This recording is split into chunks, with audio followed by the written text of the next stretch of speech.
Eu estou assistindo muitas coisas antigas para eu analisar o quanto as pessoas mudaram, se a mente delas mudaram, principalmente em relação a Lula, porque para quem não sabe, eu acho que as pessoas que já me assistem há algum tempo sabem que eu fui petista, né, por muito tempo.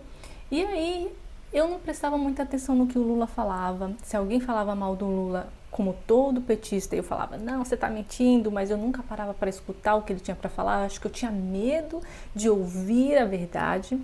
Quando eu passei a escutá-lo, eu vi que ele estava mentindo.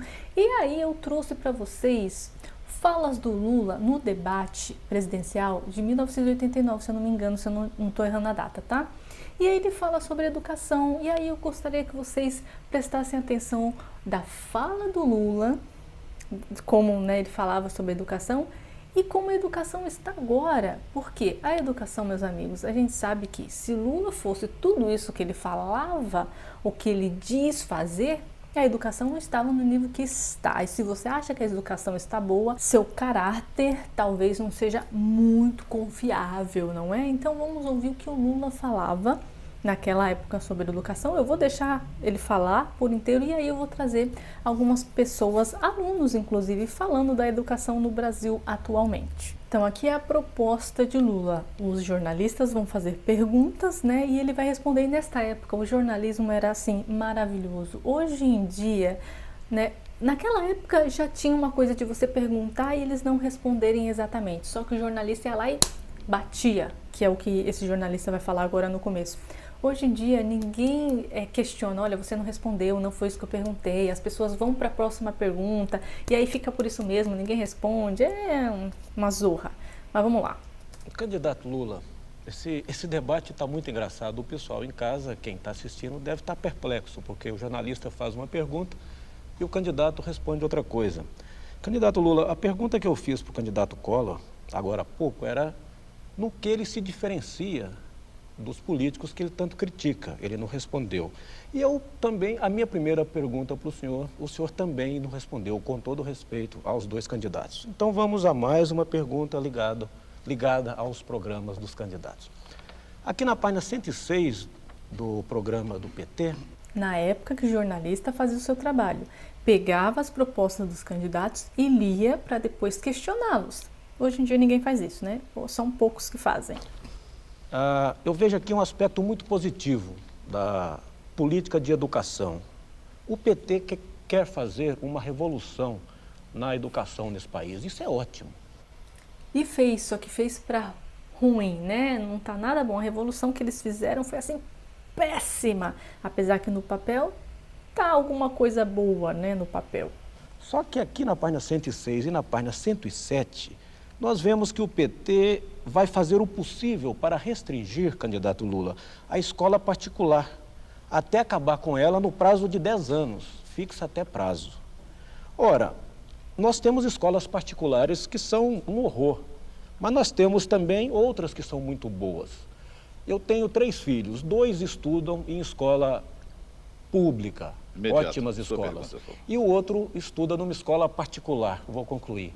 Uma ótima escola particular. Se o senhor vai, em 10 anos, acabar com o ensino particular no Brasil, isso não é ferir a minha liberdade, a sua liberdade, a liberdade dos eleitores? Ou seja, ele está cumprindo? Como estão os níveis de escolas particulares? Eu sei que algumas escolas particulares ainda estão muito boas no Brasil, mas uma das escolas que eles queriam acabar eram as militares, que agora voltou, mas mesmo assim tem muito engajamento para que acabe. Então é isso, eles vão acabar tinha o plano de acabar com as escolas particulares e aí ferrar o ensino gratuito, o ensino que agora é uma merda. E como que ia ficar se não tivesse as escolas particulares? Meu Deus, quero nem pensar. Imediato, eu queria primeiro agradecer a você a oportunidade dessa pergunta, porque ela vem a calhar, porque nós pretendemos até antes tentar ver se criamos condições objetivas de você não precisar colocar o teu filho numa escola particular. Porque nós precisamos melhorar a escola pública. A escola pública no Brasil, há 20 ou 30 anos atrás, era de tão boa qualidade que às vezes quem ia para a escola pública era aqueles que tinham mais posses. E o que você fez? Se você está falando que nesta época, 1989, a escola pública era muito boa, agora você destruiu, o teu governo destruiu as escolas públicas. Ou seja, você não melhorou o país, você só degradou. Acabou de provar. Gente, ele acabou de falar que as escolas públicas antes eram maravilhosas e agora está um lixo. Era aqueles que pertenciam às classes mais altas e o povo ficava relegado ao segundo plano. Nós compreendemos que é necessária uma política de educação capaz de garantir ao filho de um faxineiro estar no mesmo banco de uma escola do filho do engenheiro, com a mesma qualidade de ensino, para que os dois possam ter a mesma oportunidade de ir para a universidade. Como as falas são bonitas, né? Quando a pessoa fala, fica uma coisa linda. Ai, que legal, também quero é isso. E na prática é o quê? Na prática fez o quê, ó? Ladeira abaixo. Porque hoje quem estuda na escola pública, como meus filhos, estão predestinados a não ter chance de ir para a universidade, porque não conseguiriam competir com quem está na escola particular. Seus filhos antes pode ser que estavam em escolas públicas, mas depois tenho certeza que você colocou eles na particular. Eu não vi, não pesquisei, mas tenho certeza que sim.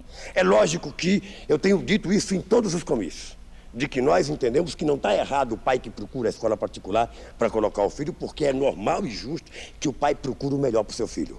O que está errado é o Estado não assumir a responsabilidade de criar um sistema de educação capaz de garantir a toda e qualquer pessoa a educação como direito e não como privilégio. Ora. Como é interessante ver o passado e ver como que ele transformou o futuro, né? Fez exatamente o contrário do que ele estava falando aqui para ganhar as eleições. Temos ainda um agravante aqui no Brasil imediato. Nós temos que alfabetizar 31 milhões de brasileiros. E nessa época ele falava o número correto, porque hoje em dia Lula fala uns números aleatórios que não fazem sentido, só para engajar, só para deixar o povo motivado, ficar pensando. Aqui ele até estava certo, tinha uma média, menos que isso, acho que era 20 milhões. Hoje o Brasil tem uma média de 11 milhões de analfabetos, mas a questão é, diminuiu o número, mas as pessoas que dizem que são alfabetizadas são analfabetos funcionais, são aquelas que não sabem interpretar um texto. Então o que ele fez? Ele colocou todo mundo na escola como promessa, mas não ensinou ninguém, só colocou números. Olha só, diminuímos o analfabetismo. Mas se você for olhar mesmo, pedir para essa pessoa que cursou a escola pública para ela ler e entender, ela não sabe. Nós temos que consertar as escolas que estão quebradas, que tem lousa, mas não tem giz, que tem giz, mas não tem água, que tem água, mas não tem banheiro, que tem banheiro, mas que não tem carteira, que tem carteira, mas não tem professor, que tem professor, mas que não tem salário. Ué, o que mudou? 30 anos fazendo promessa. 30 anos e nada mudou, e eu vou mostrar para vocês. É preciso que se dê uma repensada nesse país para que a gente possa resolver o problema da educação. Então, como é que nós pretendemos fazer? Além de melhorar a qualidade da escola, fazendo inclusive uma reciclagem didática, fazendo com que todos os professores participem disso, nós precisamos alfabetizar. E aí é que nós precisamos da sociedade civil, as igrejas, o movimento sindical, o movimento comunitário, as associações de bairros, ou seja, tentar estabelecer critério para ver, no menor espaço de tempo possível, alfabetizar 31 milhões de brasileiros, além de construir as escolas necessárias para 8 milhões e meio de crianças de idade escolar sem escola para estudar. É nesse sentido que nós falamos que vai chegar o momento em que a escola pública será de tal perfeição que não será necessário mais você colocar o teu filho numa escola particular, a não ser que você tenha dinheiro para esbanjar e queira colocar o teu filho por luxo numa escola particular, mas que ela não será melhor do que a escola pública, porque nós vamos garantir ensino público e gratuito de perfeita qualidade para todas as pessoas, independente da origem social. É o papo, né? Eu vou comparar essa fala do Lula ao cara quando quer conquistar uma mulher, ele fala, né? Fala, e você se encanta, aí ele faz completamente o contrário, continua te iludindo, continua falando, você continua acreditando, porque você prefere palavras e não atitude. Se você prestar atenção nessa fala do Lula, é encantadora. Sim, Lula, realmente, você é um querido, vai lá, vamos votar em você, blá blá. Ele não ganhou, né, essas eleições, mas mesmo assim ele encantou um pouquinho o público. Foi aí, com essas falas, que ele foi encantando até que ele ganhou. E aí, minha gente, Mudou algo? Absolutamente nada, só piorou. Collor de Mello tem 1 minuto para comentar a resposta. Não é somente o jornalista que formulou a pergunta que optou por um serviço privado, por um serviço particular na área de educação. O outro candidato, defende a estatização dos serviços de saúde e também da educação. Mas apesar de defender a estatização da saúde, quando ele teve que ser operado recentemente, se não me engano, de uma crise de apêndice, ele não foi se operar numa clínica pública. Ele foi numa clínica particular, num avião fretado, com todas as despesas pagas por você contribuinte, porque foi a Câmara Federal que pagou todas as despesas. E você que é assalariado, você que é metalúrgico, quando você tem uma crise de apêndice, você vai se operar aonde? Numa clínica particular? É por isso que eu defendo, minha gente, que nós temos que melhorar os serviços do Estado, sim.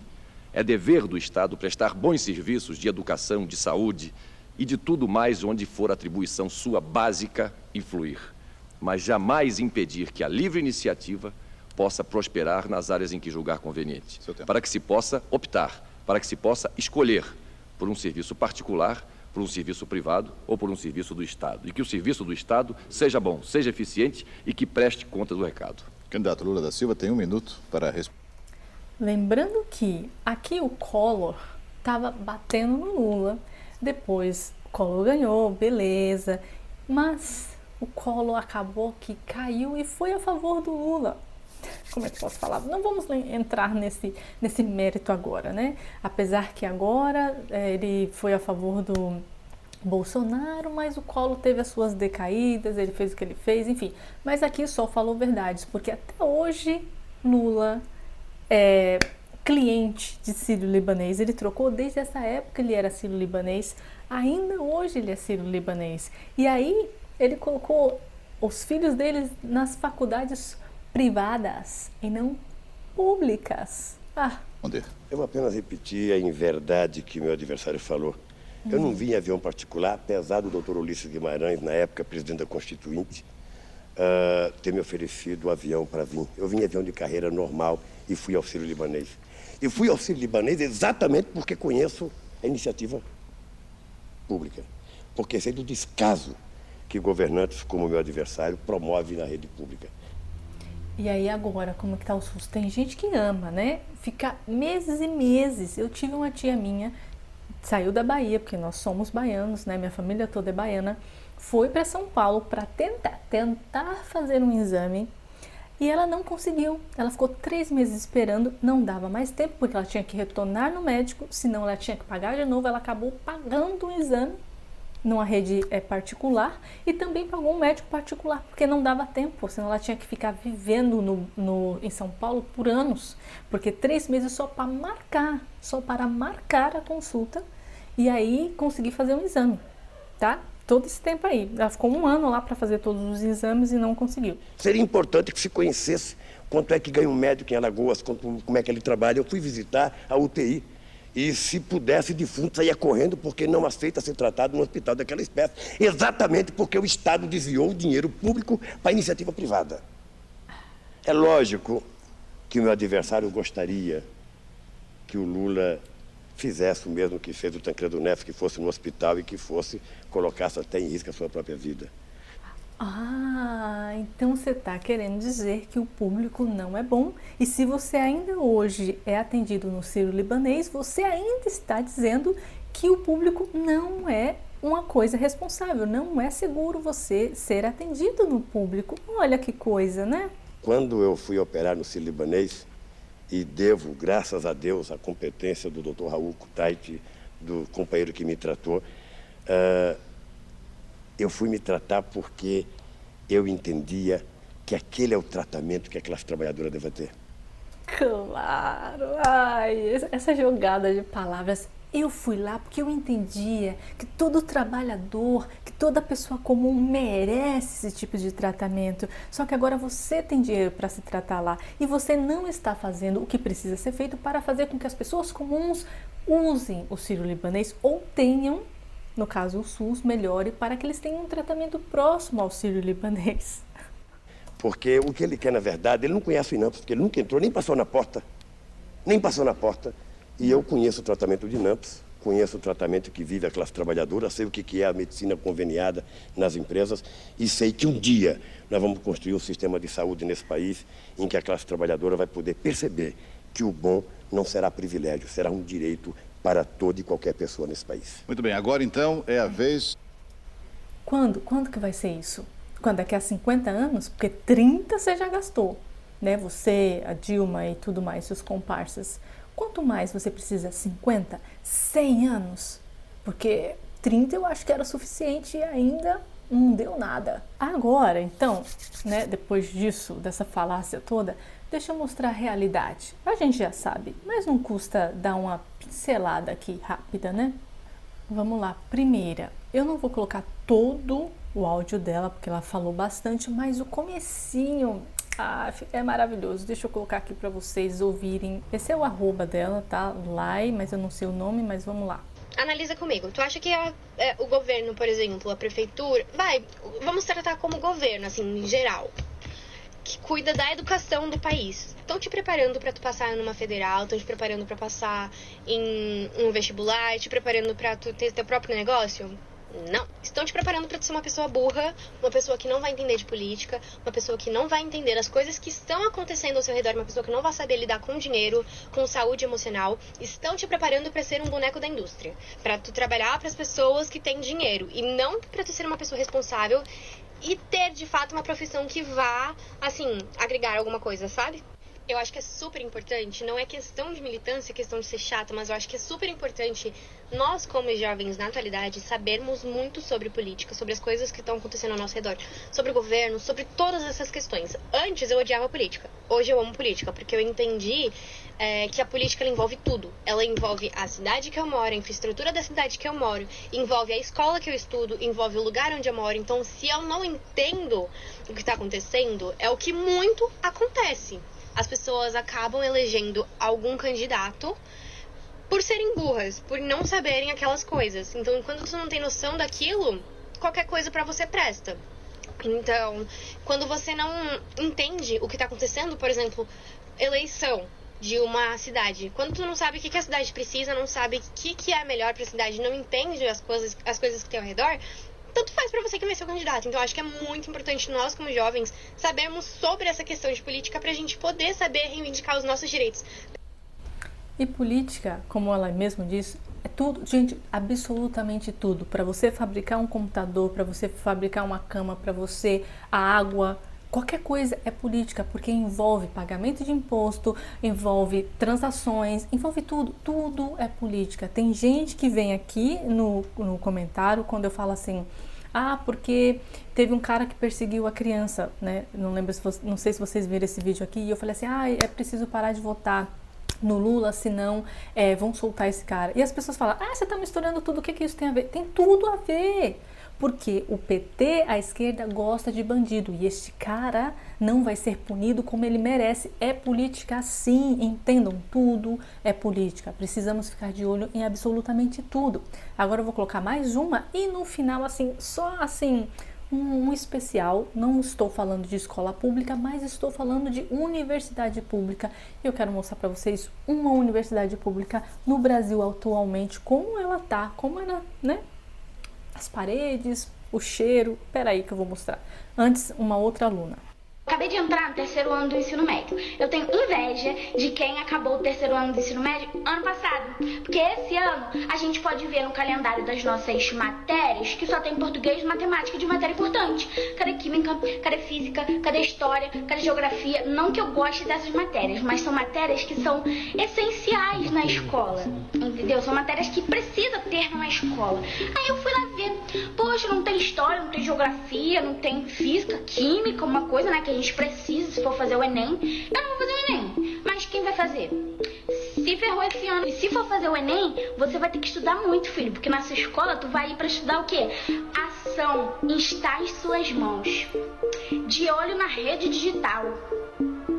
O que rola por aí? Moça, eu não quero saber o que rola por aí. A primeira aula que eu tive no meu primeiro dia de aula, sabe quem foi? O que rola por aí. Esse é o nível. O que rola por aí? Não interessa o que rola por aí, a não ser que esteja rolando coisas importantes, como, sei lá, a guerra na Ucrânia, os impostos que os Estados Unidos estão colocando contra os países, no que isso influencia, entende? Aí sim, o que rola por aí. Agora, de resto, dependendo do que seja o que rola por aí, não interessa. E agora, para fechar com chave de ouro, porque eu acho que esse vídeo já está ficando muito longo, vamos lá. Como estão as universidades federais, ou pelo menos esta aqui? Se alguém tem que seja para melhorar. Se eu não me engano, isso aqui é claramente uma propaganda comunista falando que tem que ser burguês, ou eu tô enganado, ou é outra coisa. Não, com certeza é isso. Vamos entrar no banheiro aqui para ver o que tá rolando no banheiro, ó. Esse aqui é o banheiro da UFSC, Universidade Federal de Santa Catarina, olha. Ó o estado do banheiro, cara. Meu Deus do céu, cara. Não tem nem tampa, um monte de merda. Filma Cara, privada aqui, filma privada dessa... Galera, vocês estão entendendo que isso aqui é na Universidade Federal? Isso aqui é o terceiro maior orçamento do estado. Se eu não me engano é 1,9 bilhão de reais. Vocês que estão vendo o vídeo não têm noção do cheiro de merda que tá nesse lugar aqui. Sim, eu cortei a parte do vídeo que ele mostra a privada. Eu não ia deixar vocês verem isso. Nojento. Enfim, essa é a educação no Brasil, a educação que o Lula prometeu melhorar, mas que no fim das contas é palavras que voam ao vento e não significam nada. Aprendam, esquerdistas, palavras voam, tá? É o que a pessoa faz, mas isso todo mundo deveria saber, era meio óbvio. É óbvio pra mim, mas para algumas pessoas, pelo jeito, não é. Então, por enquanto é isso. Espero que vocês tenham gostado do vídeo. Um beijo, até a próxima e tchau!